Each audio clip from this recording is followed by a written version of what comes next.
avant de commencer, en fait, on voulait remercier les jurys d'être venus en fait pour regarder nos productions et juger tout ça et en fait nous donner un avis constructif pour qu'on évolue.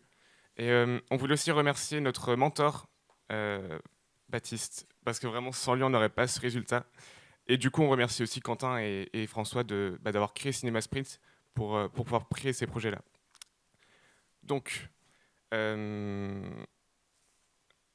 notre création, c'est une série. En fait, c'est une série, quelques saisons et plusieurs épisodes. Ceci est un pilote. Le pilote qui serait sûrement le premier épisode. Le titre de cette série, c'est Bon, reprenons. Et donc, je vous laisse regarder le premier épisode. Je vous souhaite une bonne séance.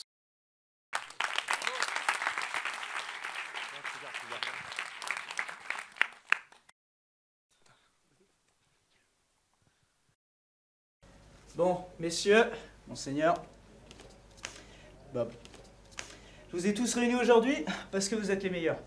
Mais on a un sérieux problème. Pardonnez-moi, mais quel problème? Mais c'est qui lui? C'est pris pour Macron ou quoi? Ma boule? Quelle est cette troupe de gueux? Mais calme-toi mon sire, ça va pas! C'est qui cette pédale là? Tu dégages. Tu dégages, c'est intolérable. Sors! Ranquignol? Vas-y, prends ton temps. T'aurais pas une clope? Bon, reprenons. Oh mais sire, ça va pas, il est encore là! Frère, casse-toi là. Bon, les gilets jaunes, quelles sont vos revendications? Ouais, y a trop d'inégalité. Ouais, plus de droits, plus de Y a droits. même plus de pictis à la télé. Et vous, Louis, vous avez une solution pour le pouvoir d'achat? Eh bien écoutez, pour y remédier, nous avons une solution simple. Une demi-livre de topinambour, 6 chopines... Oh attendez, quel nigo! J'ai mélangé tous les parchemins. Fichtre. Et toi, Bob, qu'est-ce que t'en penses? Non, man, mais là, votre truc, je comprends pas, là. Faut pas se prendre la tête. Paix et amour, comme je dis.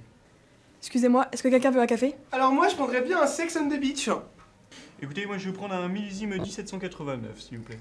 Ouais, mets-moi bien, vas-y, là. Ouais, je vais prendre un whisky. Un double, s'il te plaît. Oh, petite mousse. Petite mousse. Allez, on est parti pour petite mousse. Un déca pour moi. Tiens, il me vient une idée. Et si, pour résoudre le problème, nous instaurions une nouvelle taxe? Ouais, mais il est fou! N'importe quoi. Et pourquoi pas prendre de bonnes femmes aussi? Ouais, je suis bien d'accord avec les Village People.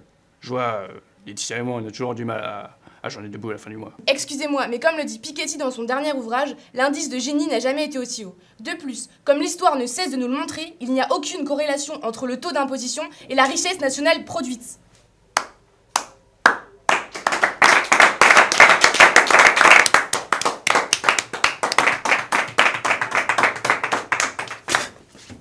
C'est quoi ça? Tu te fous de moi ou quoi? C'est pas un déca? Dégage, dégage. On déconne pas avec le kawa. Bon, reprenons.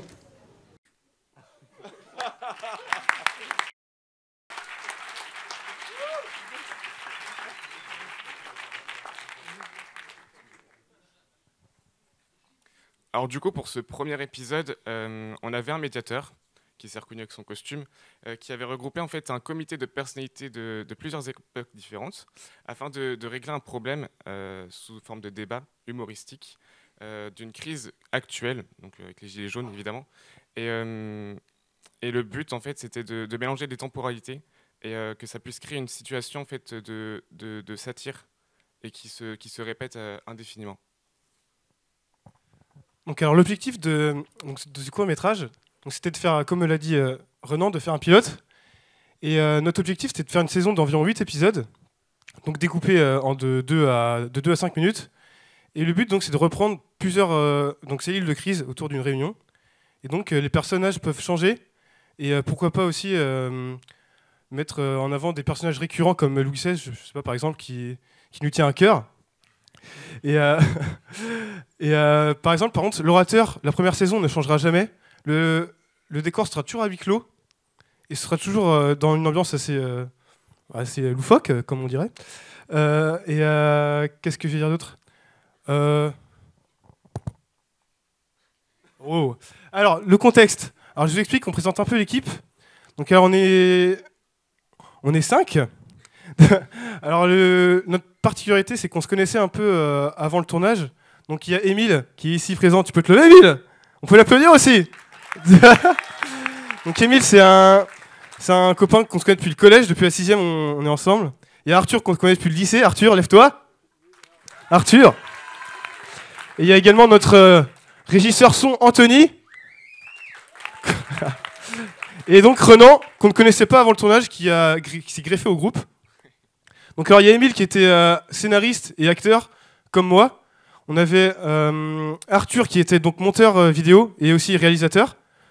On avait Renan donc, qui était acteur aussi et qui faisait un peu couteau suisse également, qui vérifiait les montages, les prises son. Et on avait également d'autres acteurs. On a une actrice aussi qui est dans la salle, 2 actrices dans la salle d'ailleurs. Et aussi on a un truc qui est très important pour nous. Donc c'était un graphiste. Anthony? Non, c'était pas un clapement de doigts. Attention. Et donc on avait comme idée donc, de se développer avec une stratégie de communication très spéciale. Donc en gros on a voulu faire des affiches un peu comme ça avec tous les personnages qu'on peut voir. Ici donc les hommes de Cro-Magnon ici, les gilets jaunes ici. Là je sais pas qu'est-ce qu'il y a. Et en gros ici on a remis notre affiche sur le ralliement ici à côté du festival des premiers plans. Je sais pas si vous pouvez voir.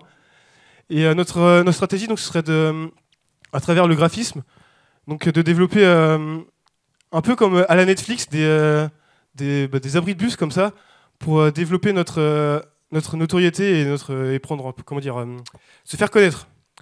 Donc pour nous, comme on est un peu jeunes, la stratégie digitale compte vraiment pour nous. Les réseaux sociaux sont très importants, les posts Instagram, les choses comme ça, les liens sponsorisés, les chaînes YouTube. On va parler budget du coup. Alors du coup, on prend l'aspect de communication digitale. Comme il y a un graphiste qui nous a épaulé sur les budgets, il faut savoir qu'un graphiste prend environ 300 € la journée pour une journée de travail. Voilà. Et donc on compte aussi les liens sponsorisés YouTube, parce que quand on veut voir, quand on veut être comment dire, vu sur YouTube, sur Facebook, il faut payer pour être vu. Donc voilà. Après la production, ça prend en compte les salaires et payer tous les salaires. Enfin voilà. Et donc en tout, on aurait pour environ 15 000 € par épisode pour ce projet. Attention, il reste 40 secondes. Donc alors demain, on va mettre cette vidéo sur YouTube. Il faut savoir qu'on est vraiment attaché à continuer ce projet. C'est une idée qu'on avait depuis pas mal de temps avec 3-4 gars du groupe. Et donc Renan qui s'est greffé à nous. Et donc on a vraiment envie de continuer sur ce chemin et de vraiment développer la chaîne. Et donc ce serait le début d'une belle histoire, j'espère. Et notre but,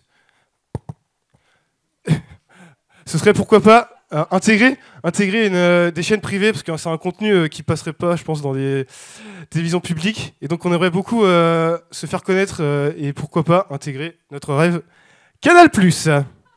Voilà.